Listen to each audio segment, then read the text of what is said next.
जब जन्म लिहले हाथ के हथकड़ी बेड़ी दरवाजा दरवान टूटी गईले केहू के जानकारी नहीं है जसो कहतरी वासुदेव जी के जनाना देवकी स्वामी कौनो ऐसा उपाय करी जैसे यह बालक के जीव बन जाए। बहुत कहानी लंबा बा, हम बेसिक ना कहब, लेकिन भगवान के जन्म मथुरा जेल में भई रहे आ बधाई कहाँ बाजत रहे? गोकुल में। कैसे एगो कवि तोहर के धुन में कहता, तो मथुरा में कृष्ण जी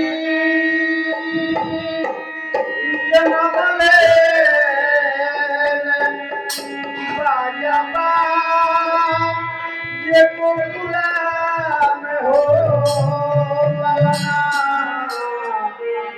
नंद घर भइले यार महलिया उठे सोहर, ए लालना नंद